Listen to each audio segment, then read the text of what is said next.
ನಮಸ್ಕಾರ, ಪ್ರಜಾ ಫ್ಲಾಶ್ 10ಗೆ ಸ್ವಾಗತ. ನಾನು ಡಿಂಪ್ರಿತಾ ಯಶವಂತ್. ಇದೀಗ ಹೆಡ್ಲೈನ್ಸ್.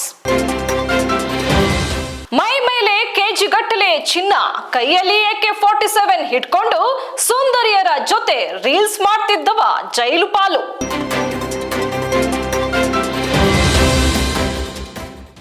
ಚಾಮರಾಜನಗರ ಜಿಲ್ಲೆಯ ಕೊಳ್ಳೇಗಾಲದಲ್ಲಿ ಅಕ್ರಮವಾಗಿ ಸಾಗಿಸುತ್ತಿದ್ದ ಶ್ರೀಗಂಧ ವಶಕ್ಕೆ, 5 ಬಂಧನ.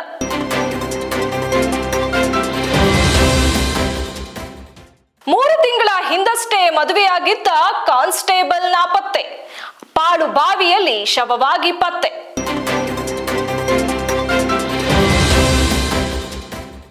ಮೈಸೂರಿನಲ್ಲಿ ಫಿಲಂ ಸಿಟಿ ನಿರ್ಮಾಣ, ಸಿಎಂ ಸಿದ್ದರಾಮಯ್ಯ ಘೋಷಣೆ.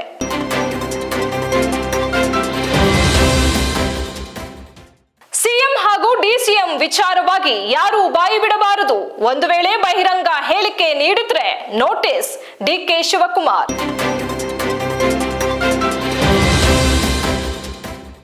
ದೂರು ಕೊಡಲು ಬಂದ ಪತ್ನಿಗೆ ಹಾಸನ್ ಎಸ್ಪಿ ಕಚೇರಿ ಎದುರೇ ಚಾಕು ಹಾಕಿ ಕೊಂದ ಪೊಲೀಸ್ ಕಾನ್ಸ್ಟೇಬಲ್.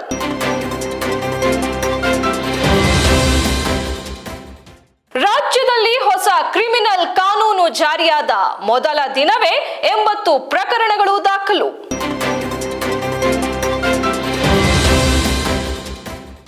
ಬೇಜವಾಬ್ದಾರಿಯುತ ಸುಳ್ಳು, ಲೋಕಸಭೆಯಲ್ಲಿ ರಾಹುಲ್ ಗಾಂಧಿ ಭಾಷಣಕ್ಕೆ ಕೇಂದ್ರ ಸರ್ಕಾರ ತಿರುಗೇಟು.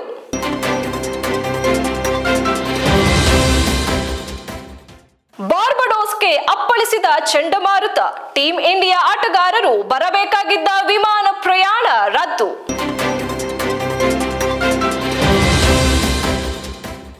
ಪ್ರವೀಣ್ ತೇಜ್ ಅಭಿನಯದ ಜಿಗರ್ ಚಿತ್ರ ಜುಲೈ 5ರಂದು ಬಿಡುಗಡೆ.